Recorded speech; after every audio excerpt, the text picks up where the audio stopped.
Good morning বন্ধুরা, back to my channel মানসী ব্লগে সবাইকে স্বাগত থাকলো। তো তোমরা সবাই কেমন আছো? নিশ্চয়ই ভালো আছো, আমরাও সবাই খুবই ভালো আছি। তো আজকের ব্লগটা শুরু করছি, চলো। আজ সবাইকে শুভ সকাল জানিয়ে। তো দেখো এখন ভোর 5টা বাজে।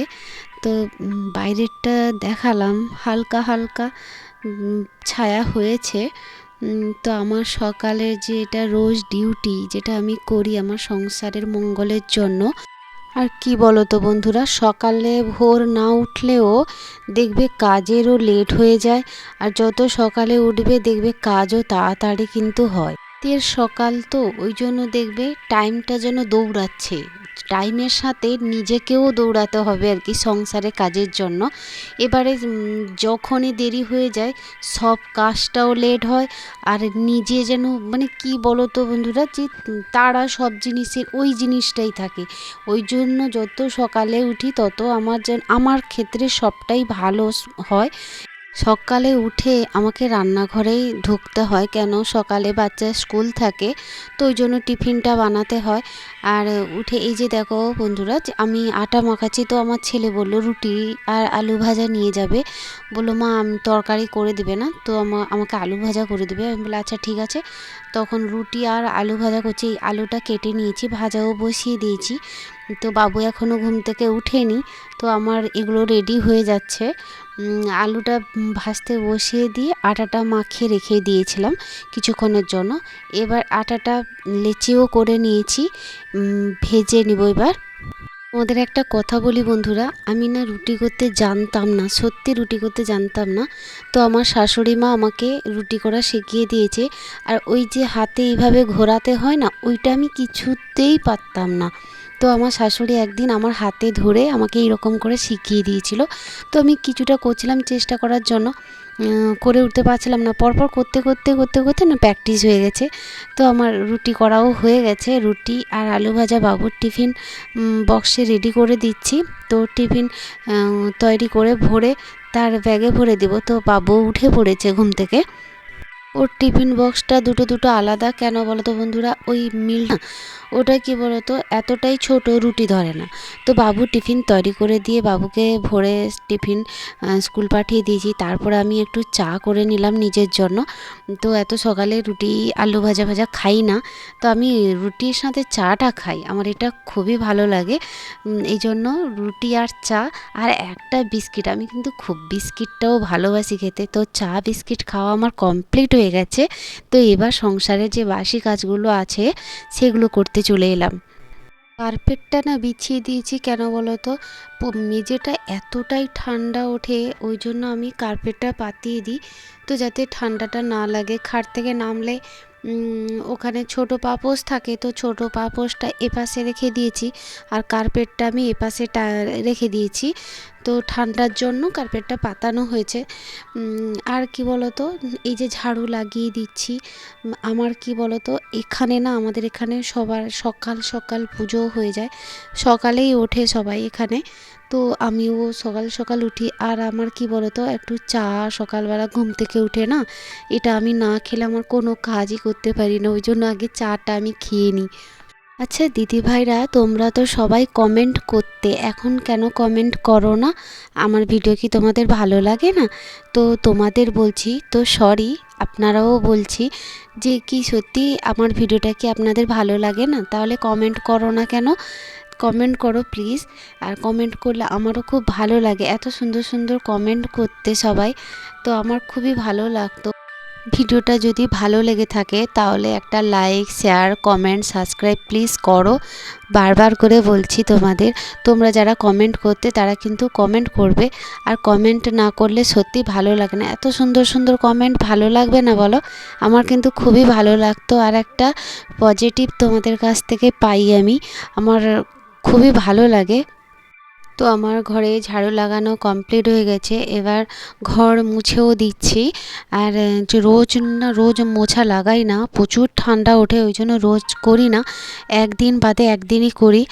আমাদের বাইরেরটাও খুবই পরিষ্কার পরিচ্ছন্ন থাকে, তো আমি করেই রাখি। আর সকাল ধুই না রোজ। আসলে কি বলতো, কেন ধুই না রোজ, রোদ লাগে না তো, ওই জন্য স্যাঁতস্যাঁতে ভাব। আর শীতের দিনে রোজ যখন ধুতে যাবে না, ঘরেও প্রচুর ঠান্ডা ঠান্ডা লাগে, তো ওই জন্য রোজ রোজ আমি ধুই না। আর বলেছিলাম না আগের ভিডিওতে যে এইদিকে একটু রোদ, এই সাইডটা একটু রোদই কম লাগে, ওই জন্য আমি বেশি ধুই না, একদিন বাদে একদিন ধুয়ে দিই, পরিষ্কার করে রাখি। তো দেখো আমার ঝাড়ুটা লাগিয়ে রাখি বলে এই জন্য পরিষ্কার পরিচ্ছন্নভাবেই আছে। তো এই যে জল দিয়ে আজকে ধুয়ে দিচ্ছি।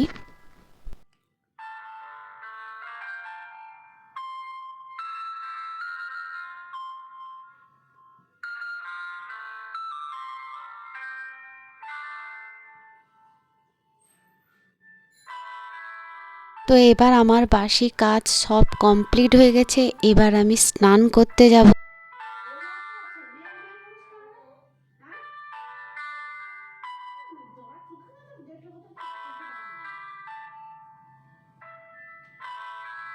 স্নান করে চলে এসেছি বন্ধুরা, তো একটু নিজেকেও যত্ন করে নিচ্ছি। আর শীতের ক্রিমটা একটু ইউজ করছি, কেননা শীতের সময়। তো আমার স্কিন কিন্তু খুবই ভালো, আমার বেশি মানে কোনো এতটা ক্রিম লাগাতে হয় না।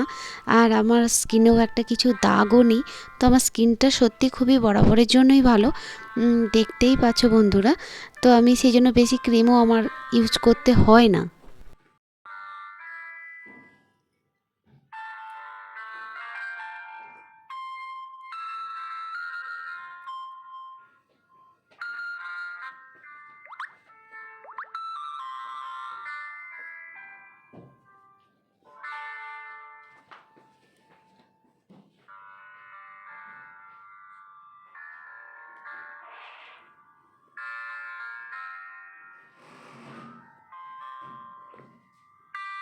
আর আমি ঠাকুর ঘরে চলে এসেছি, ঠাকুরের বাসনগুলো সব একটা থালিতে গুছিয়ে নিই, তারপরে ওটা পরিষ্কার করে দিয়ে আর বাইরে ফুল যতটুকু ফুল পাই ততটুকুই তুলে নিয়ে আসি।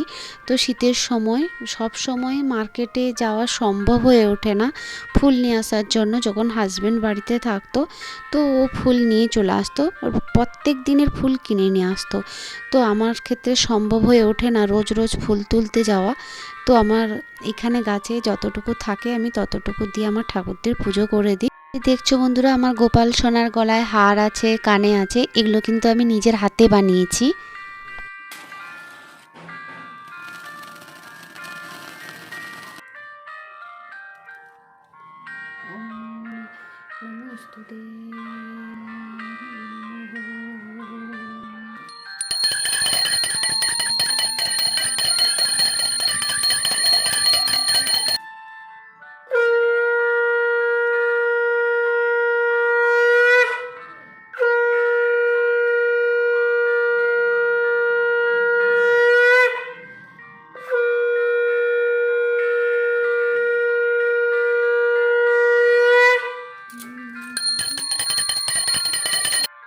মার্কেট থেকে এত বড় বেগুন কিনে নিয়ে এসেছিলাম শুধু পুড়ে মাখানো খাবো বলে, তো ওই জন্য এটা আজকে পুড়ছি। তো এটা পুড়ানো হয়ে গেছে, পুড়ানো হয়ে এপাশে পুড়তে বসিয়ে দিয়েছি, আর এপাশে মাছ ভাজতেও বসিয়ে দিয়েছি, ভাত হয়ে গেছে। তো হালকা দুটো বড়ি ভেজে নিলাম, শুকনো লঙ্কা ভেজে নিলাম। তো এগুলো কি করব, একসাথে মাখিয়ে নিব, ধনেপাতা পেঁয়াজ তেল দিয়ে এগুলো সব একসাথে মাখিয়ে নিলাম। মাখিয়ে নেওয়ার পরে বেগুনটাও ভালোভাবে মাখিয়ে নিলাম। এপাশে আর একটা কড়াতে কি করেছিলাম, তরকারি বসিয়ে দিয়েছিলাম, তো আলু কষানো হয়ে গেছে, এবার জল ঢেলে দিব। তো একটু ফুটে গেলে তাতে মাছ দিয়ে দিব। মাছটা দিয়ে কি করব, খাওয়ারের ভিডিওটা আর তোমাদের সাথে শেয়ার করলাম না, ওটা আমরা খেয়ে নিয়েছি। তো যদি ভিডিওটা ভালো লেগে থাকে তাহলে like share comment subscribe please করো। আর তোমরা সবাই খুবই ভালো থাকো, পরিবার যেন সুখে থাকে।